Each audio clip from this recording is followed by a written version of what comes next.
I was just really feeling like I needed to stretch my skills of putting slides together. So I put some slides together to share what we just recently did with our launch lab. And could I get that up on the screen and give you a bit of a debrief of what we just did with this this launch lab. So here we go. Or here's the here's this is you know what? I'll tell you what. I have a second color.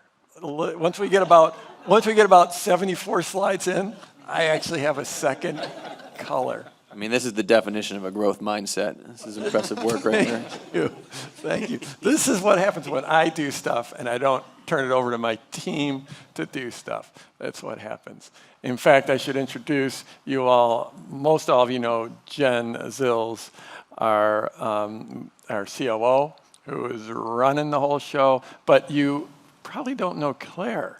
And so Claire is on our leadership team. Claire's actually been with us 17, maybe? 2017. And what's your official title now? Director of Content Development. And instructional strategy. Yeah. So she basically has all the programs,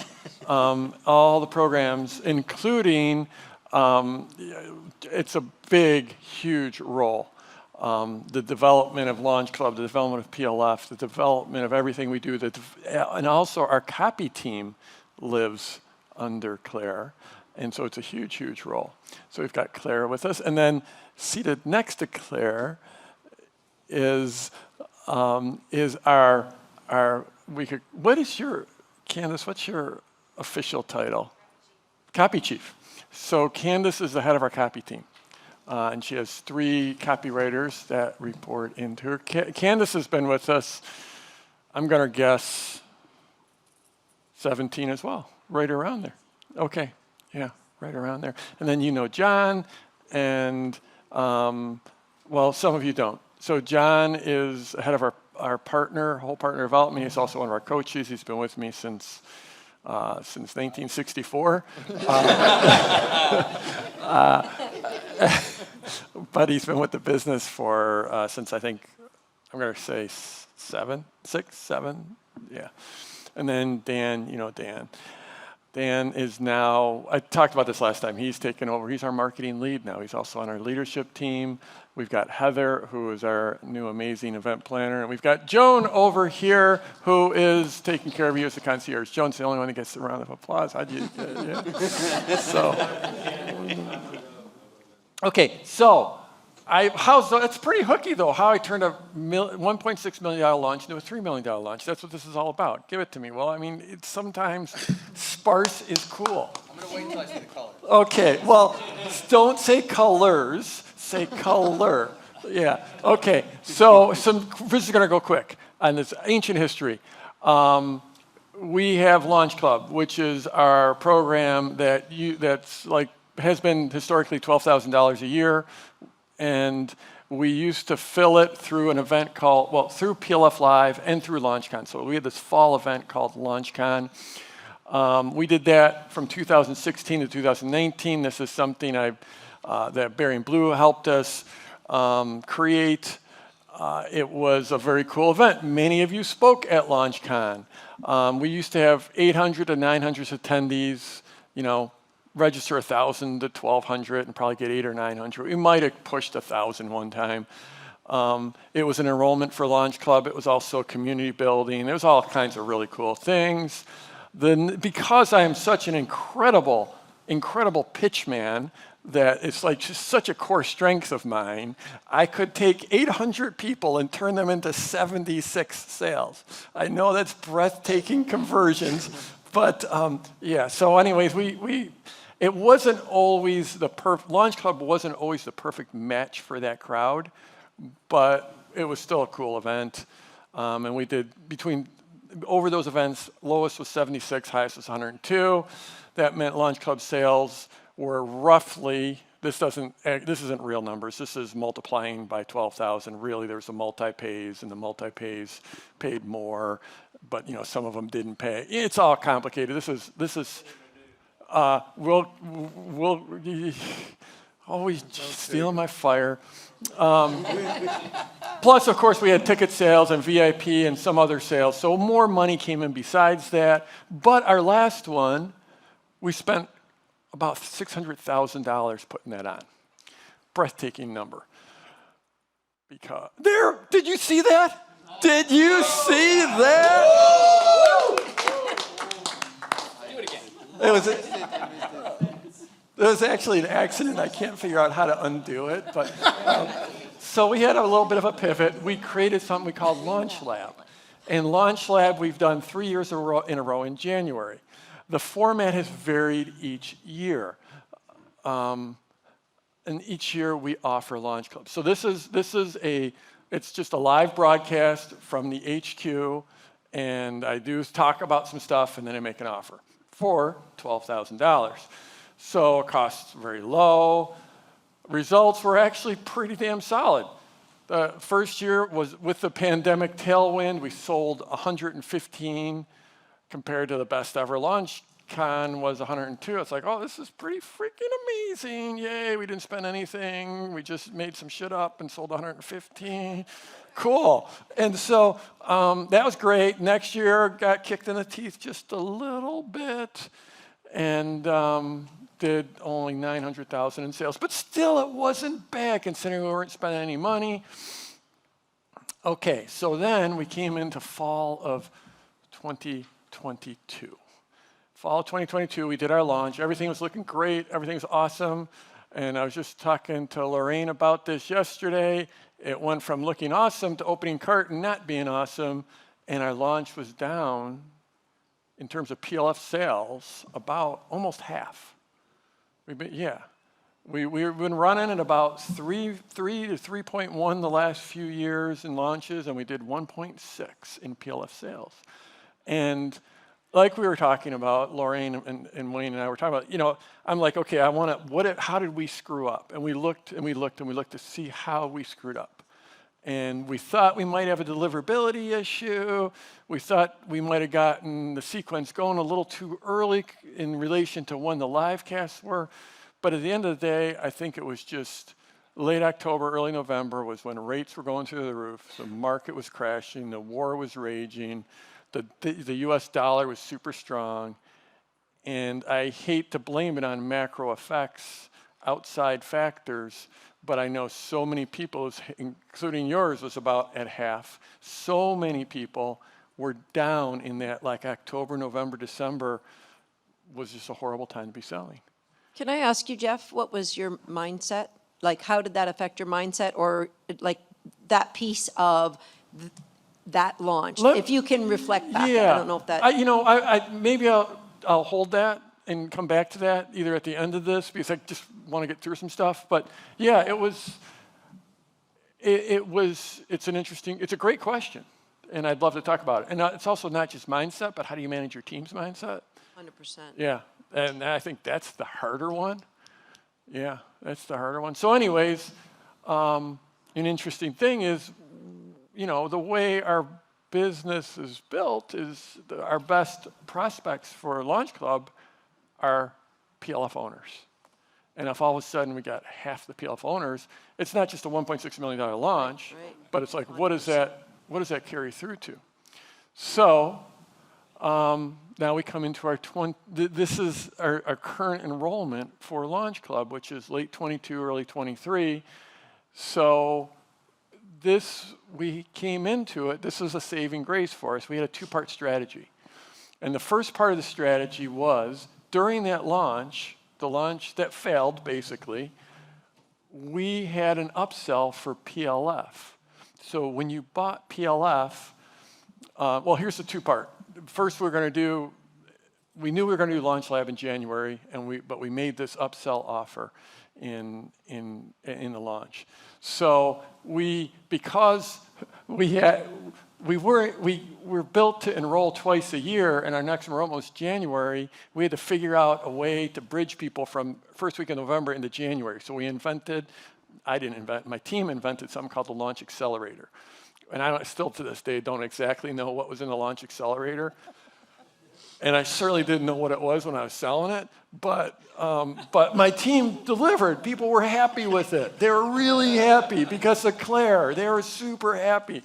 But basically, postcard, so they click the buy button, and for the first time in the history of PLF, 17, 18 years, there was, on the thank you page is a 5-minute video that says, it's an awesome day to be you, and I know some people just want to move faster, and if you're that, then I've got this thing called the Launch Accelerator.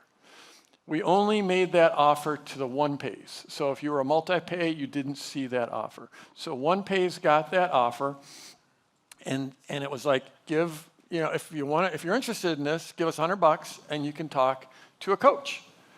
And yeah, Launch Accelerator was basically the Launch Club with a runway into it, with a transition period until January. We did 51 sales, $612,000.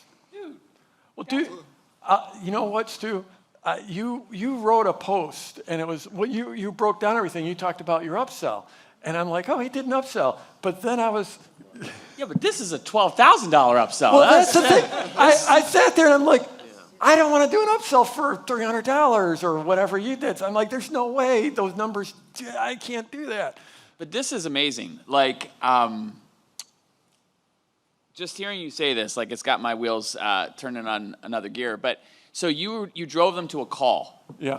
And did they put any deposit down or anything, or just straight $100. Okay. $100. Yeah. So $612,000. So all of a sudden that launch went from being 1.6 to 2.2. I was feeling a little better. These are super high margin.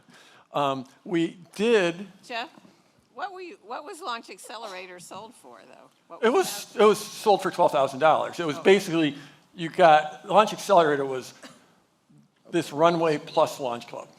Okay. So in my mind, I was selling Launch Club, but that we had to have this runway because the timing issue of when our enrollment period was open. And so that, all of a sudden, this launch became a $2.2 million launch.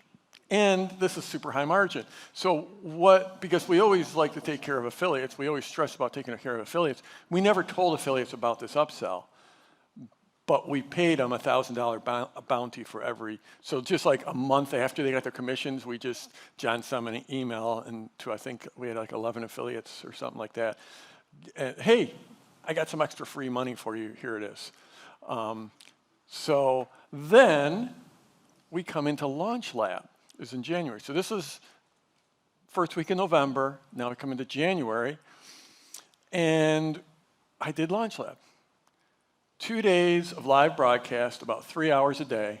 I made an offer for a Launch Club on both days. We raised the price of Launch Club to $14,000. And there's a whole story behind that. Maybe tomorrow I'll talk about how we have rebuilt Launch Club and why we did that. But yeah, any case, we saw an increase. We did an increase. That's like 16% increase. Didn't really seem to impact conversions. I taught for 60 to 75 minutes live from a flip chart because I thought I might overwhelm people with my keynote skills. So I figured I'd stick to the flip chart because people are more comfortable saying.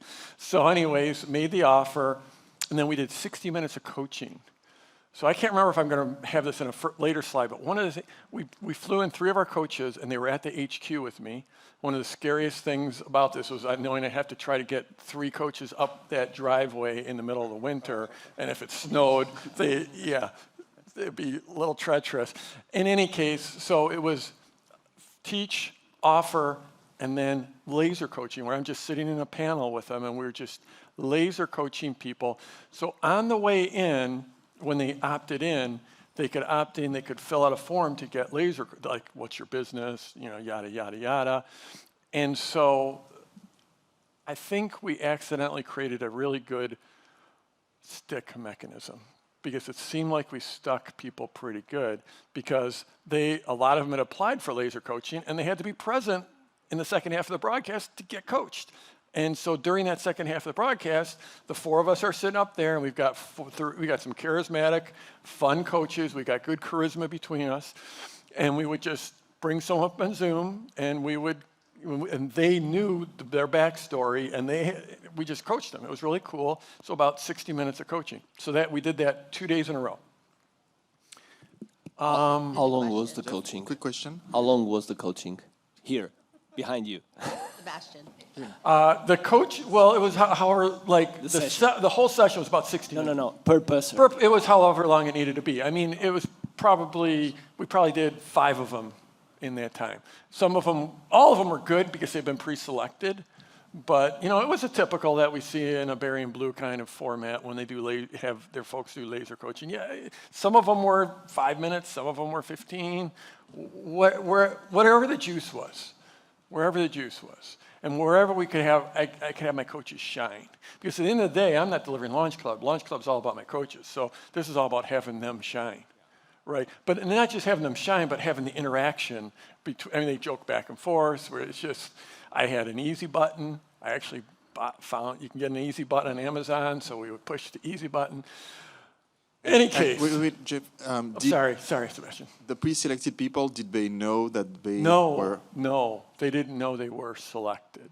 So before announcing them, you just checked that they were online? How did that work, Dan? So they submitted applications ahead of time. The coaches basically went through and chose the people who we thought were going to be really good to have on there. And then we emailed them right before, like an hour before the broadcast, something like that, saying basically, you've been shortlisted. Make sure you show up, and then hopefully we get to you. Yeah, and then you would scan. Right. Yeah, and then basically someone on the team would basically see, okay, they're here in person. We'd message them ahead of time, or a team member would message them ahead of time saying, hey, you're up next, be ready. Then when it was time, it would go to me. I would read out their little bio and their question and then bring them up live. Jeff and the coaches would riff on them. Yep. Did you shortlist more people than you needed online? Yeah, definitely. Was it like excessively long? Like you knew you were going to do 5 people? Did you send 200 emails? You've been shortlisted? For the virtual folks, we sent about 35. About 35, right. Yeah. 200 would have been a better stick rate. Yeah, it would have been a bit of a dick move, too, though. 100%. Yeah. And also, the thing is remember those other 165 that weren't shortlisted, they didn't know that an email went out that, Okay, gotcha. they're all waiting around. Okay, some numbers. We had 11,664 opt-ins. We did this almost entirely through our list. We did have some leads from JVs, but we were dipping our toes in the water. And so it wasn't like a full-on JV thing. Our ad spend was like $11,000, I think. So wasn't like we were spending a lot of money. We were trying to, Farouk was doing his best to spend money, but I'm not good at giving him assets to spend money on. We had 7,129 text opt-ins. Does that seem weird that you would have a 70% opt-in for text? We don't get that high. That's what we always have, exactly. You do? Exactly that. Of our opt-ins, about half, a third to half. Yeah, you do. I still don't know if I trust that number for some reason. You but think it's too high or too low? it feels high. But We get very little. Ellen and Ricardo get it.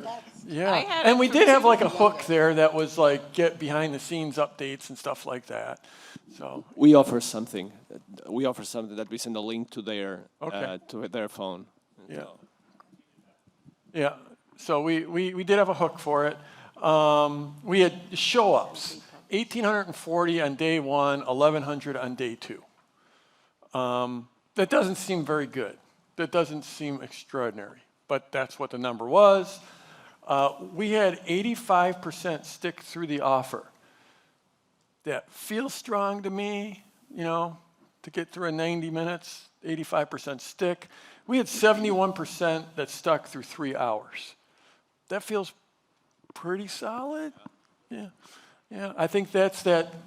And we didn't. There's lots of ways you get people. Oh, stick around. We're going to give you a gift, and the gift is, oh, check out our sales letter. You can download our sales letter in a PDF. So there's all kinds of bullshit ways you can. And when I say bullshit, there's no judgment there, but Hardly.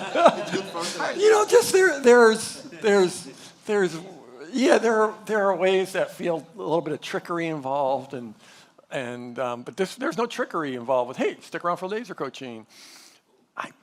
I don't know. It felt good. I thought, laser coaching was sticky.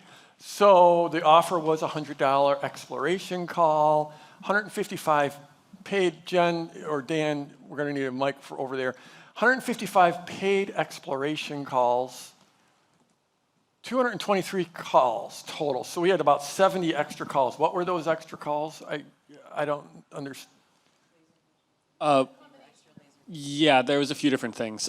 So one, everyone who was a good candidate for laser coaching, like we thought that we could give them some really good answers, who didn't get called in live broadcast, we followed up and said, hey, do you still want laser coaching? And it was an offer to get on a call with a coach. And then the coach basically did a mini laser coaching session with them and then said, hey, let's talk about Launch Club. So that was some of it. Some of it was just that with scheduling with Calendly, which is the system we were using to schedule these, it didn't like PayPal. So rather than do any of that, basically if someone chose to pay with PayPal, we just didn't charge them. And we just said, cool, just here's your call scheduled. So it's mostly those two things, or random people who had issues who customer service, just like we got you. Excellent. And one little subtlety there was like the people that we reached out to say, hey, you want laser coaching for free, a call, you want a one-on-one. That was a slightly different call. Because other people had signed up for an exploration call. They knew they were going to talk about the offer. The people we reached out and said, hey, you're interesting, you want laser coaching. The coach actually got on with them and did a little mini 5 or 7 or 12 or 15 minutes of coaching and then did the exploration piece. So there was no bait and switch there. So anyways, 223 total calls. We sold 69 of Launch Club. That's $966,000. This is at the new $14,000 price.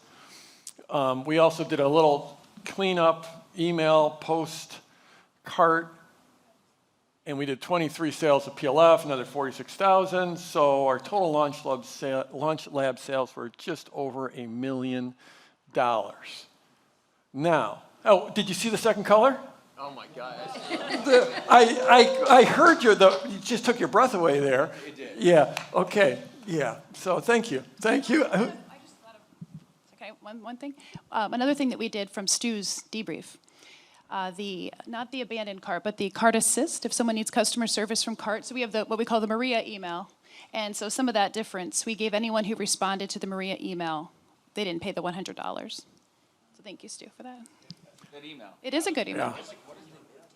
Yeah. 300. Yeah, we had 360 people who replied to that email, which is just like if they landed on cart page and they didn't do something, we just sent them an email just like, hey, you got any questions? Can I help you? Yeah, if they land on the email is if they land on the checkout page and they do not buy, it tags them, and then 40 minutes later, an email goes out from somebody on your team that says, hey, I noticed that you were in the process of signing up for, PLF or Launch Club or whatever, but didn't complete your purchase. Is there something that I can help you with?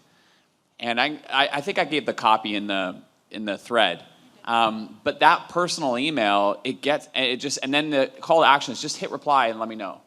And that email now starts a dialogue, and then that's what where the dialogue continues from there. But it's super effective. Like I've always seen it.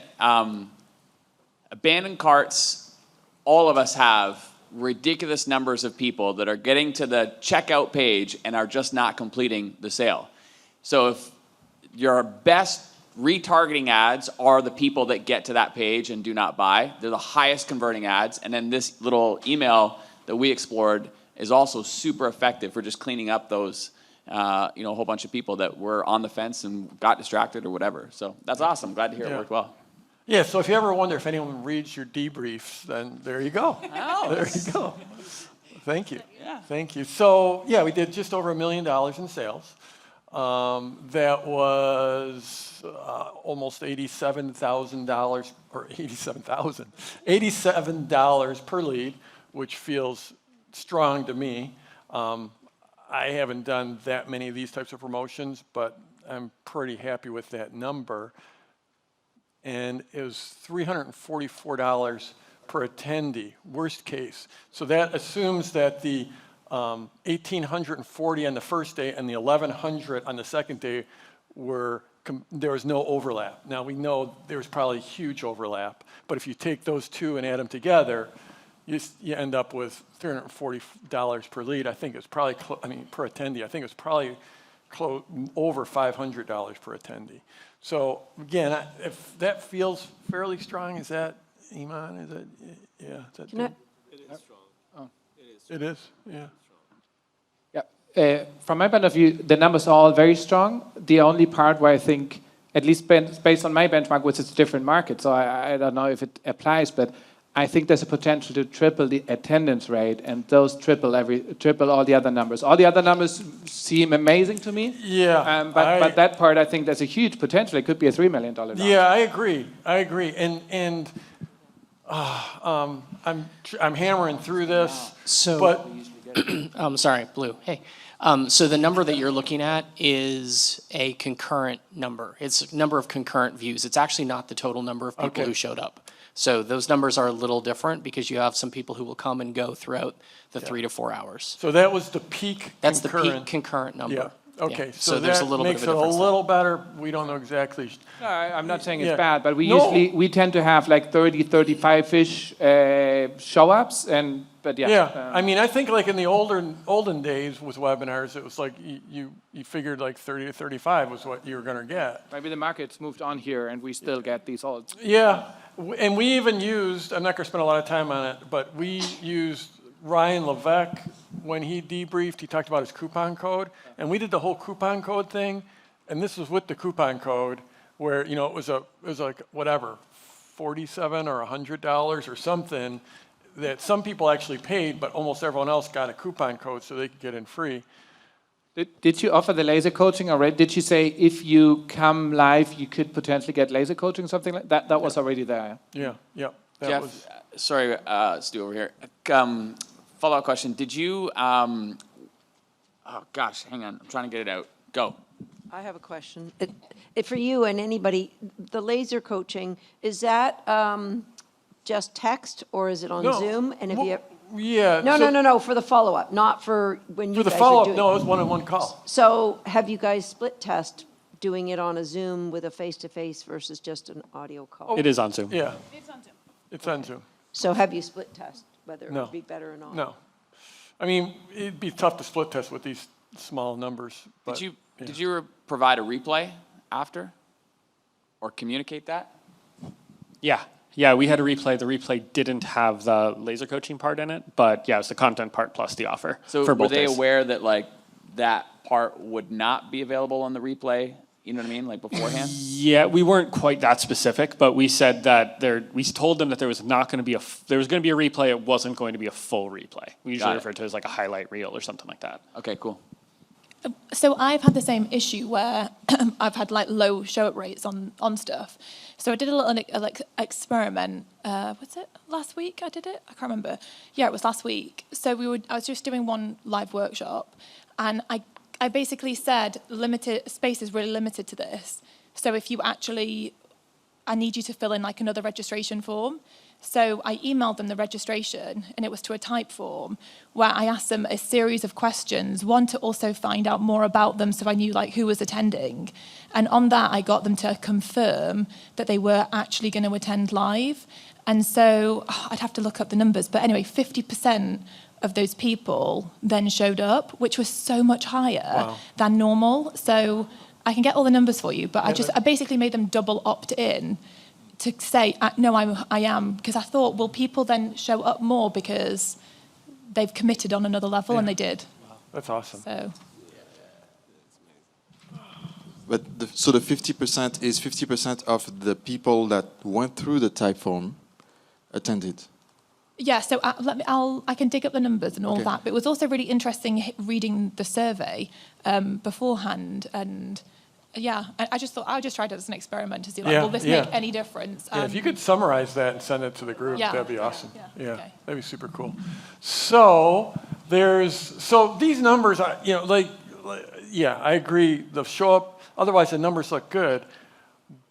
However, they're way understated because we did. So this was there. Here's a launch lab. But remember, we pulled $600,000 out of the list for this offer before we did the launch lab. 2 months before launch lab, we pulled 51 buyers that if we hadn't have made that upsell, we probably would have sold a lot of them in launch lab. So we had already pulled $600,000 out of the list. So total launch club sales was almost 1.6 million. Total sales, 1.6 million in the follow-up from this launch is the best ever fall launch club enrollment with the smallest pool of PLF owners. We had half the PLF owners we did last year, new PLF owners. We had half as many, and yet our results were 1.6 versus last year, what was it, 900, it's back in there. So, And the biggest net.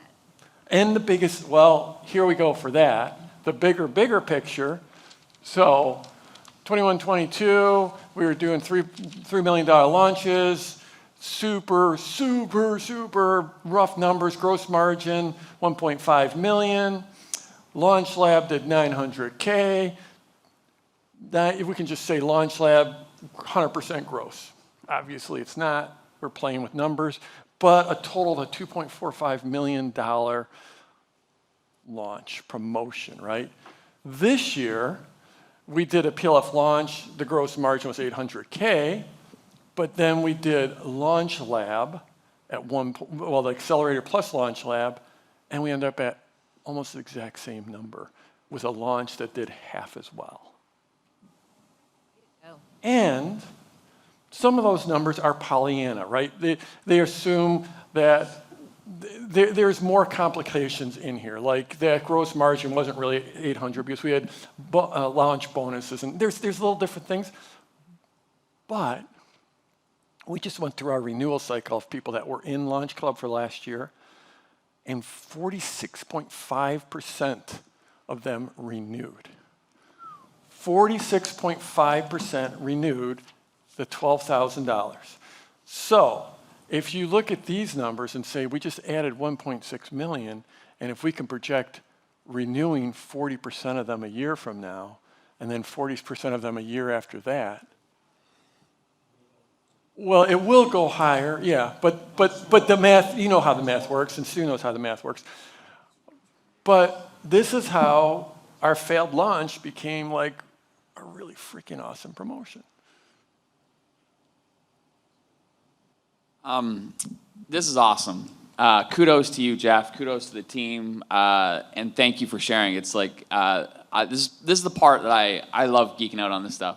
I want to share a similar. I was in Boise, staying with Russell Brunson and Colette back in December.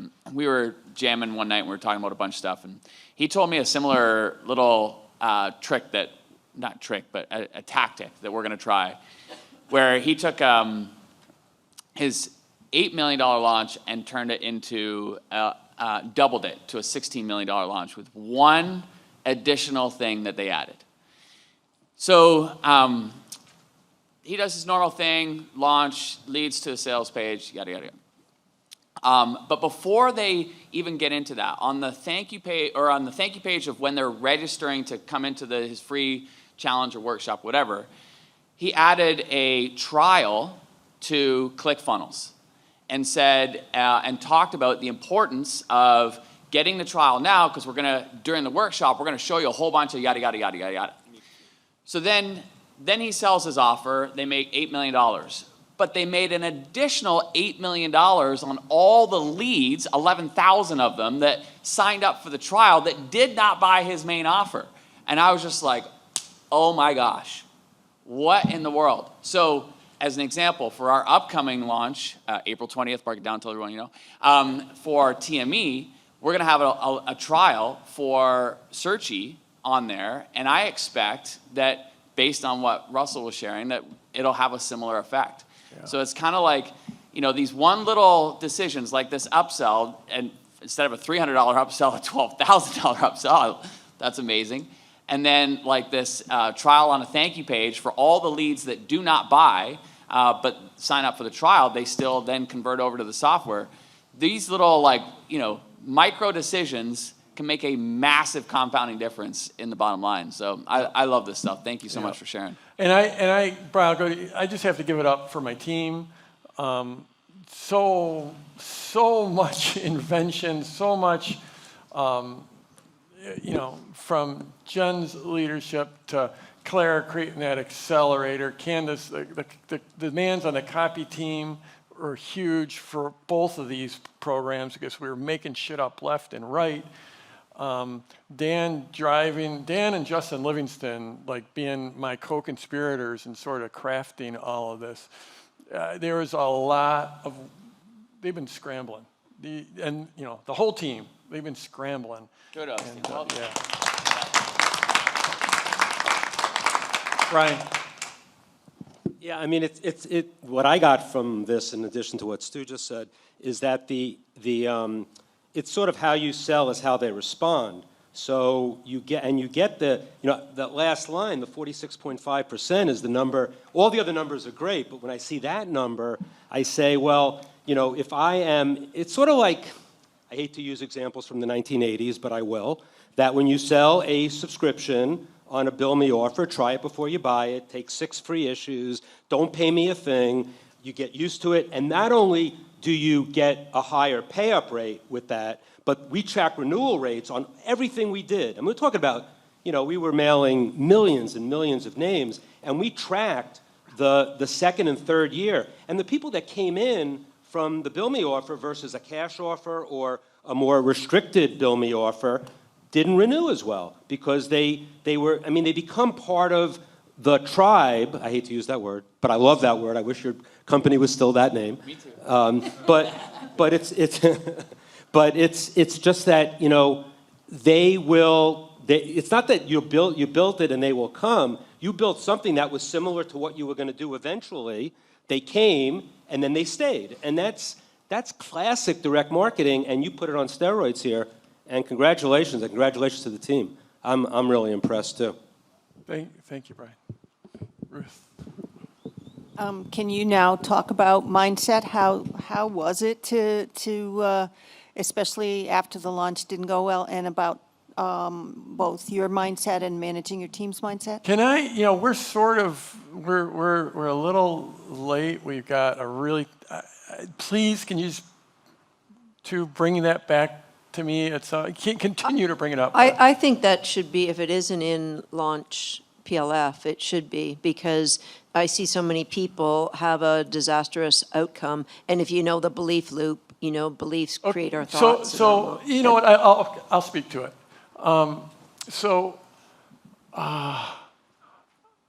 I remember, you know, we had a lot of leads. We had more leads than normal. I did first broadcast. It felt like the interaction was great. To the second broadcast, made the offer.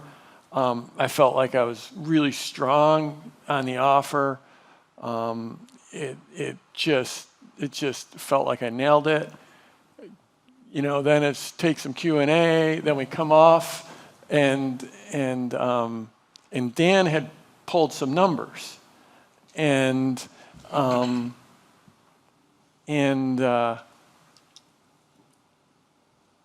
numbers Dan pulled, he just, comparing them to last year, there was an error in there somewhere. And we were like, we thought we were slightly ahead of last year. We thought we were having a good day. And then we all go out to dinner. like we thought we were a little bit ahead, right? Like 10% ahead or something, 20. And last year had a pretty quick start, and we had a better plan for Cart Week, what we thought was a better plan. So like, yeah, fuck yeah. And so we go out to dinner, and then come back from dinner, and I start pulling up some numbers, and I'm like, this doesn't look awesome. This sort of sucks. And then I think I went home and Dan went home, and the next morning it was like, wow, we're like really far behind.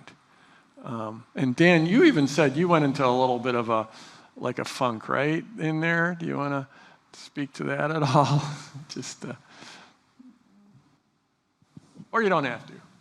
Yeah, I don't know too much more than that, but we kind of weren't sure what exactly was going on. It was like, okay, was this just slower opening day, or did we get something wrong, or like, it's still early. It's still early, so but you said like how you felt. Yeah, that was more like a close cart day. Oh, I thought it was earlier, but yeah, and so I was like, and I know. I was. So then, okay, well, we got this great plan, and then the great plan it just tracked. It was like running at 50%, and it was actually, I think day 2 it sort of dropped off. And in retrospect, I should have gone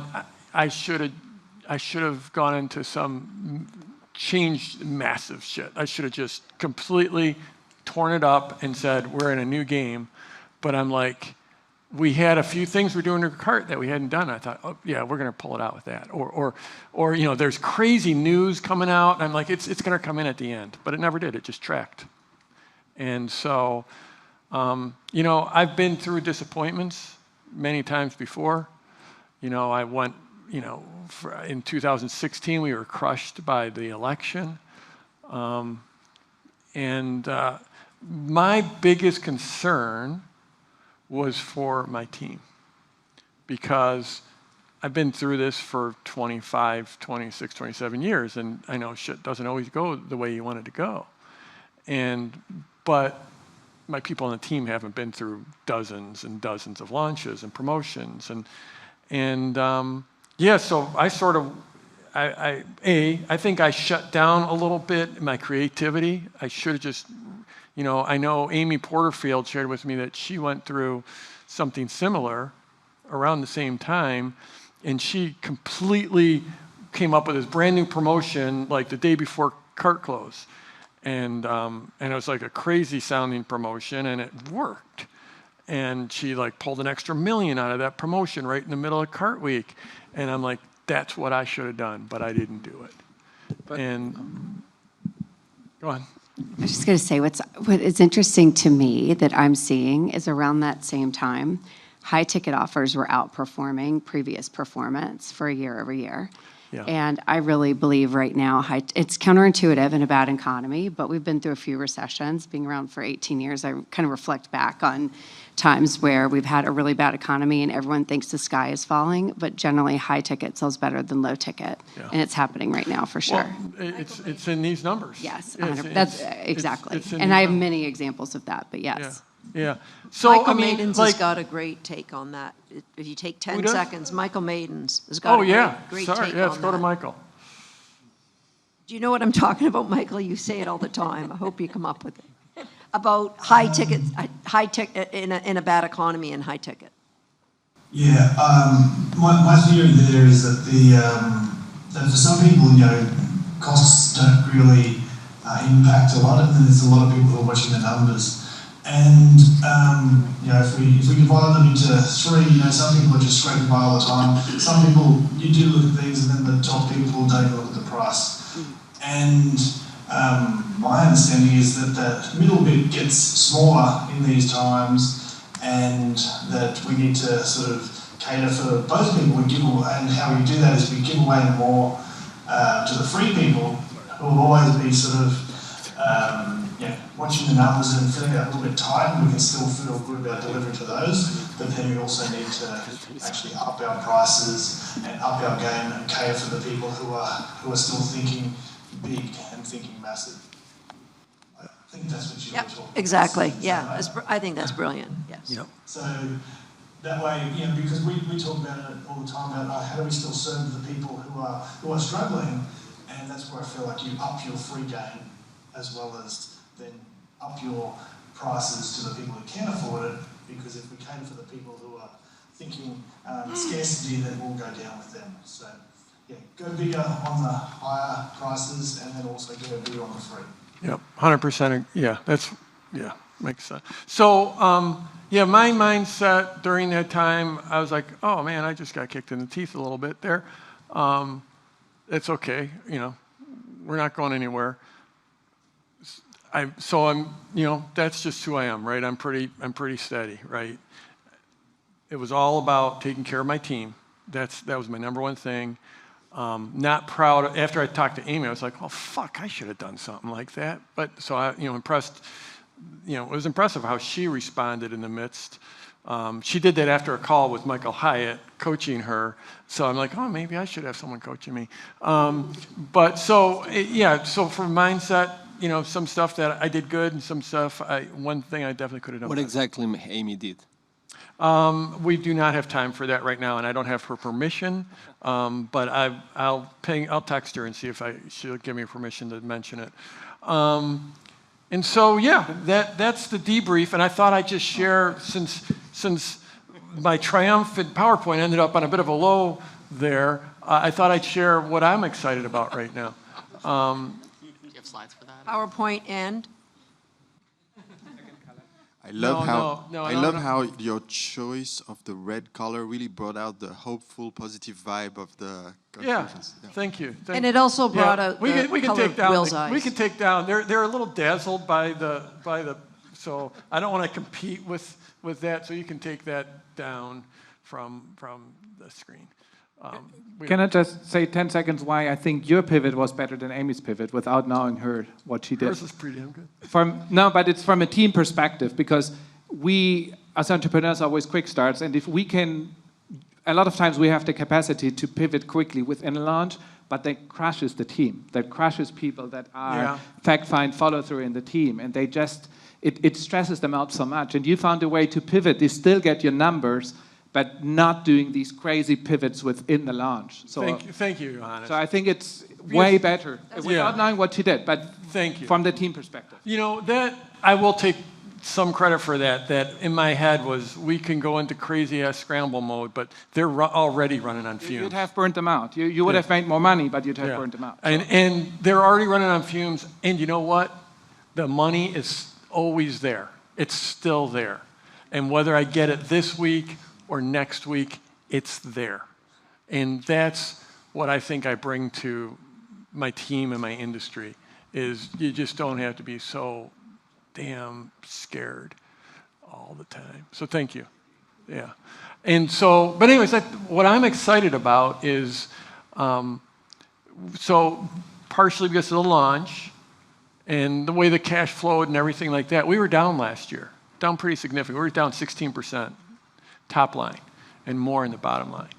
And so that was a little kick in the teeth. That's never really happened to me before.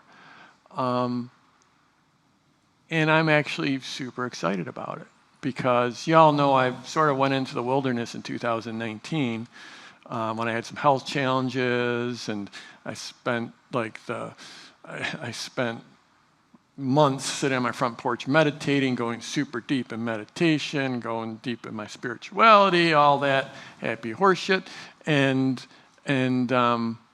I just went to this mastermind that Brendan Burchard puts together. I went to it in 19, and you go around the room and everyone's just talking about what they're excited about. And I'm like, I'm excited about meditating.